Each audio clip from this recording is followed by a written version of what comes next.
Hello and welcome to the Car Care channel. There's a new problem that I'm noticing with newer cars with the ICS, or Intelligent Clearance Sensors or system.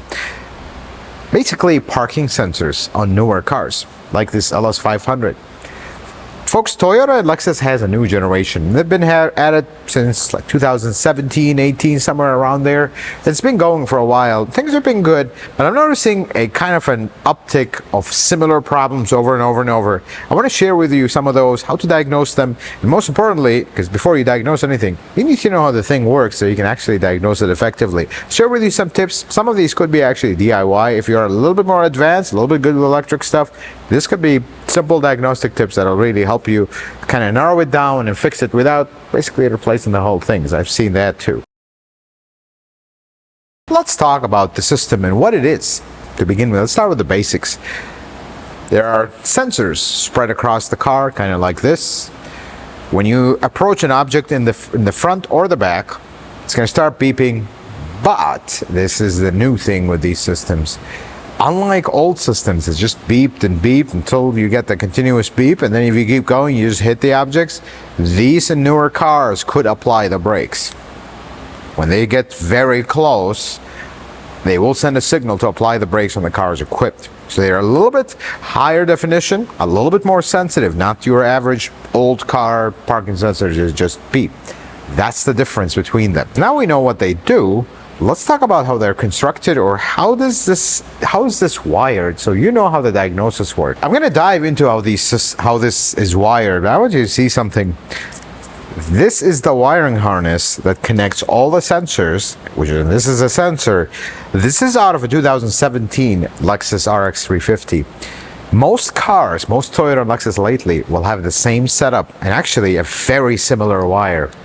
We're seeing a lot of problems with these, but you still got a diagnosis. You can't just go throw a wire at it. Let me put this down. We're going to explain how the system works. Very, very simple terms. You have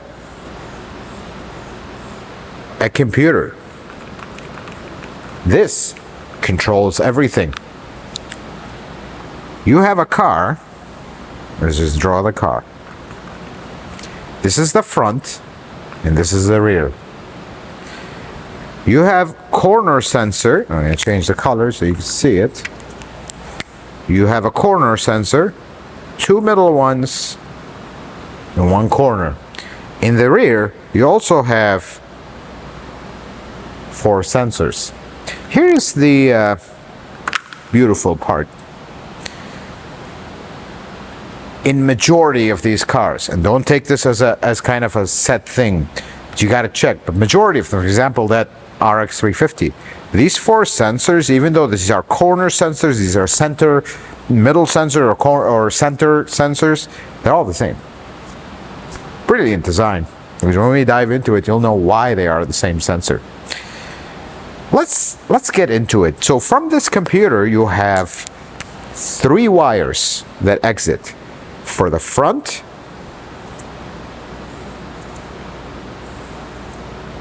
and for the rear.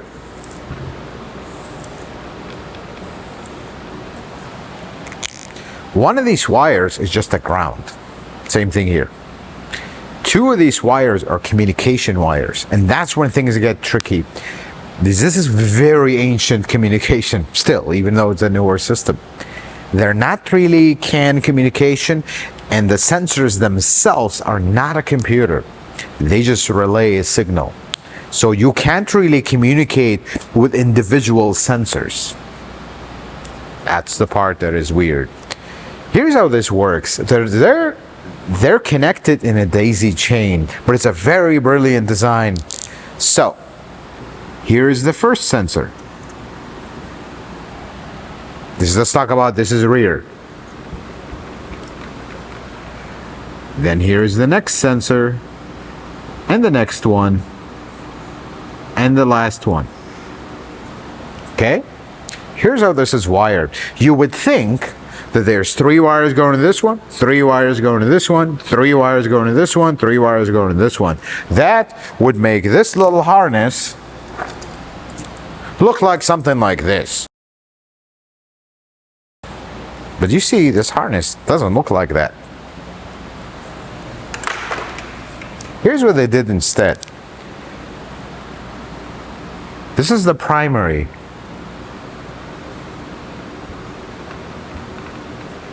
That's how they connect to the next one. And then here's how they connect to the next one. And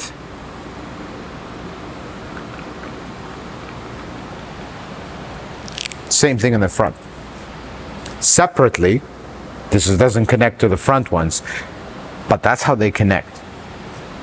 But here's the best part. Didn't we say that these sensors were the same? So each sensor has 6 pins, and if you connect 6 wires to it, it's gonna connect to the next one. But if you leave it at the end, it's just gonna be the end one. Pretty cool. This is done so you wouldn't have miles and miles and miles of wiring running across the entire car. But here's where the things get complicated with diagnosis. You need to understand that if this sensor is faulty, none of this matters because you broke the communication.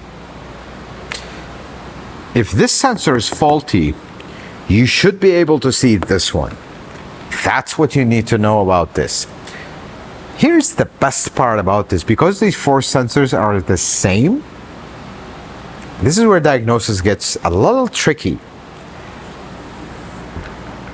This wire is a common one to break, but that doesn't mean every single time you have a problem with the system, the wire is broken. And usually, I'll show you the break on this particular wire, and that actually happened through diagnosis. We pulled the bumper out, this car had 1 sensor that is faulty, and by the time we were testing the wire and moving it, it broke in front of my eyes. That's how brittle these things can get, because they're right on top of the exhaust, pretty hot area, and they can't get brittle and break when you move them. Here's how you're going to check this. If you go check from here to here, you're going to get a strange signal. And that's where the mistake happens. Because when you check this, complete the same wire, check it across, one of them will be continuous. That's the ground. One of them, if I remember correctly, if all the sensors are connected, will be 64 ohms. One of them will just read a random number all over the place. That's the wrong way to diagnose these, because if you want to check your wire, you should check it from here to here, disconnect all the sensors, get the wire out of the car, check from here to here, here to here, here to here. If all 3 of them check out individually as a section, then the wire is good. But if you check this is good, this is good, this is good, then you get here, this one is open. That's the first thing you're gonna do. Don't go replace the harness, because I've been burned by this so many times, because this system, sometimes just by you moving these wires, they'll break and you go, oh yeah, the wire's broken, you go replace it, still the same problem. So, what's going on here? Immediately put a jumper wire here and go test it. Key thing, because I see this all the time and we get burned by a few of these. You jumper this wire and your symptoms change, but you still have problems, you're on to something. The number one thing you need to know about this sensor, for some reason, the first one saves the calibration. So if you go swap these 2 sensors, all of a sudden the car will set a code for initialization incomplete. That's your first telltale sign that the computer is working and this wire is fine.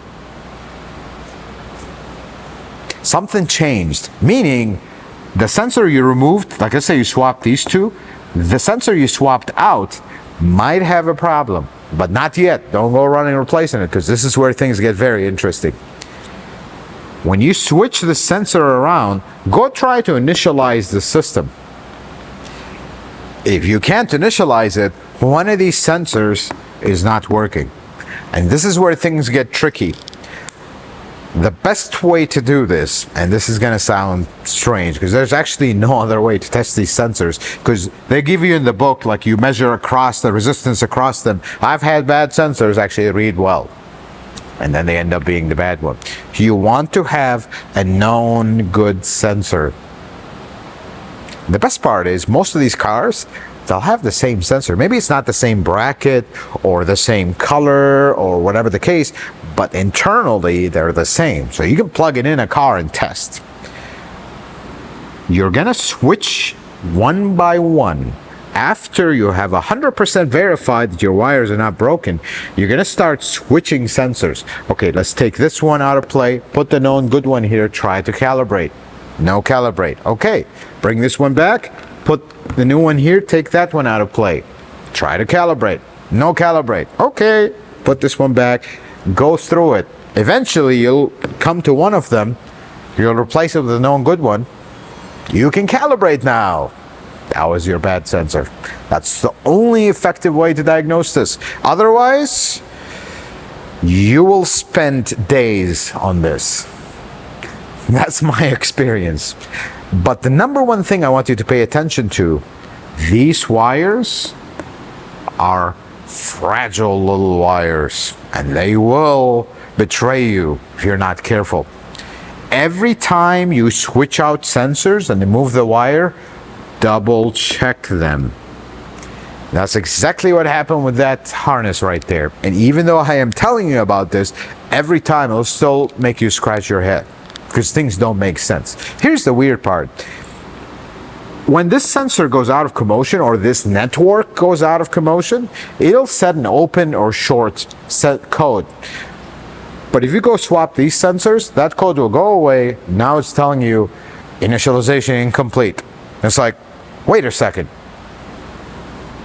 That means this sensor was bad. That's not the case. Every time you switch a sensor first that is not calibrated, that was not a primary sensor that's calibrated, it's going to want you to calibrate again, regardless if the rest of them are working or not. If you have a broken wire here and you switch these two sensors, your code will change. And that's when usually technicians will be like, oh yeah, I got a bad sensor, let's go buy a sensor. Wrong. You have a broken wire. The only time you switch the sensor around, you get a different code, is verification that this side is good, not that the rest of it was good. That's the tricky part. That's the part I want to share with you. This is a very simple system, but it could throw you in a giant loop. A loop that you will be here for days, not understanding anything. And the reason this is complicated, this computer, not the most sophisticated computer in the world, and the codes that it sets sometimes don't make sense. Main thing is, you need to know the following as a summary. The front and the rear are different. They're separate. They will never cross. The only time you will have an issue with both if there's something going on with this computer. And in that case, if you want to verify, wait a second, is my computer having an issue? Skip, let's say you have a problem with the rear, which is the number one problem that we've seen is the rear. Forget about the rear. Go try to calibrate the front. Does it take? Does it at least? So what we're calibrating, sorry, I keep saying calibrate. Let's talk about that for a moment. What you're calibrating is, you're not really calibrating the sensor. You're just telling this computer, which I think I have a theory why that is, what is the angle of that sensor? That's all you're telling it. They give you this giant complicated thing about it. You're basically just telling the computer what car is this sensor installed in. That's all you're telling it. And you're telling it what bumper type do you have. This should be the bumper type should be programmed in this computer from the factory. But if you buy a new one, you have to tell it what car this is in. Otherwise, it has no idea. And my theory is, this is an ECU, one size fits all, which is very smart. Just program it to tell it, hey, this is the car, this is the angle, there you go, it starts working. If you get to the point, and this is when you have a problem with this circuit, you try to go on a scan tool, and by the way, it doesn't have to be a fancy scan tool, just a scan tool that can do bi-directional control and calibrations. You go try to calibrate, it'll tell you, okay, turn the key on, car and park, steering wheel center, and all that good stuff. Then it'll tell you hit next. You hit next, it'll load, and then it'll tell you enter the angles of the sensors. That's when you know that the calibration went through. Because when you have let's say a break in this wire, or one of these sensors is not working, it won't let you get there. The reason why that is, it'll actually send a signal to sense all 4 sensors. It needs to see all of them before it allows you to do a calibration. Now, this is my $1,000,000 question.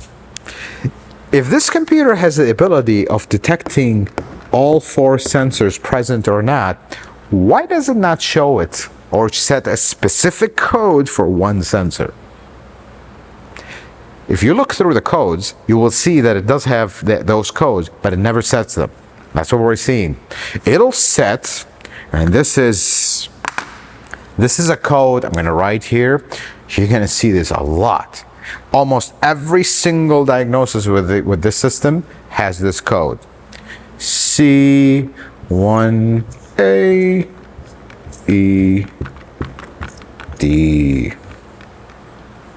I see this code way too many times with the rear. It's always the rear. Front, unless it's been hit, something is strange. But this code, you'll see it a lot. Here's the 3 problems with this code, from my experience. Basically, it's telling you open or short in the circuit or communication circuit error, or whatever you want to call it. This could be caused by 3 things for some reason. If you have a break in a wire, you'll set this code, but if you flip sensors you change the first sensor, this is going to go away and you're going to get initialization incomplete, and then you can't initialize, and then you're going to be like, well, what's going on? Maybe I have a bad scan tool, and that's when the snowball starts and you miss the point. If you change this will go away, but the problem's still there. That's the weird part. That's the number 1 reason. Number 2 reason, you do actually have a bad sensor here. You'll get this code, part of your diagnosis. Here we go, we revert back to the same problem that I see all the time. You get this code, oh, let me swap sensors and see. You swap them and this goes away, and now you're in limbo. 3rd problem, sometimes, and we've had a Camry that did this, that threw us on a giant loop, then we discovered it. For some reason, it was an 18 Camry, it set this code, except when we did an initialization and a calibration, it went away. That one didn't make sense at all. But you see this code, be careful. This code is a kind of one that could send you down a road. Do your diagnosis in calm. But one thing I'll tell you, every time you unplug sensors and start moving this harness, check the wires again, because that very harness loves to break. Such tiny wires, close to the exhaust, that area gets pretty hot behind the bumper. They love to break, and you won't see them. Initially, when you look at them, they're perfectly fine. You go pull on them or twist them, they'll just snap. Like literally like a piece of pasta that just broke. That's how it feels like. So whenever you do, and this is the last advice I'll give you on this, whenever you do sensor repair, I'm gonna go ahead and say, not a terrible idea to replace this harness, because first, this harness is right around $70 for most of them. Second, they love to break. I mean, you look at how tiny these wires are and how easy they are to break. It is unbelievable. And the last thing is, and this is something that may throw you off in diagnosis, if you look at the connector here, it has most of them have 6 wires, except the very last one only has 3. Well, why that is? This connector will be a 3-wire, the rest of them will be a 6-wire. That is normal. But then when you turn around and look at the sensor will have 6 pins, because this sensor can go anywhere. So they're the same sensors. So they all have a 6 pin. But when you connect it on the 3-pin connector, which all these connectors are exactly the same, it'll send the signal to the next one, but there's no wire, nothing will happen. And the computer will know because it's counting how many sensors you have. That's a strange part. This diagnosis of these sensors will make technicians almost quit their job, because you'll get to a point where nothing makes sense. You read the manual back and forth, you check everything, you look, and the code keeps changing on you, and you're just like, oh my God, what's going on here? Nothing makes sense. Exactly. That's the point. I feel like the diagnosis of this system was meant to do that to you. This code, I see this a lot. Sensors failing or wire harness. Or, we've had cases, both. How about that? Because you found the wire harness? Yes, it's wire harness. Put it together. Great, let's go calibrate. Won't calibrate. You got a faulty sensor as well. And the wire broke when you took it for diagnosis. That's the best part. Folks, I hope you don't run into this code, but I hope this video helps you a little bit, make your day a little bit better, because I see this all the time. Cars came from dealerships that spent a lot of time. They basically told the customer, we need to replace the entire system, and the customer came for a second opinion. We spent a little bit of time. We actually found a broken wire and then found a faulty sensor. You just have to spend the time. And I understand why dealership technicians don't want to spend the time. It's not that they don't want to. They'll figure it out. Nobody's paying them to. That's the other problem. They charge you an hour diagnosis. You could spend 2 days on this. I know it sounds very simple, but it could throw you off like that. You're taking off the bumper, back, forth, calibrate, nope, okay, off it goes again, back, forth, back, forth.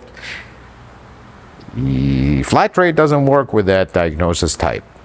That's the problem. So I hope this video helps. A little bit explain how this system works, although it's more for a technician focused video, but still, even DIYers, you know how to use a multimeter, you can do this diagnosis. You have a scan tool that's capable of calibrations, you can do this diagnosis. It's not difficult, folks. That's all I'll tell you. You just gotta understand how things work before you diagnose them. That is very important. Folks, I hope this video is helpful and informative. I hope you learned something new. If you like it, consider giving it a thumbs up. If you're not a subscriber, consider subscribing to the channel. Check out some of my other videos. Until the next video, folks, may the Lord bless you and keep you, and you have yourself a wonderful day.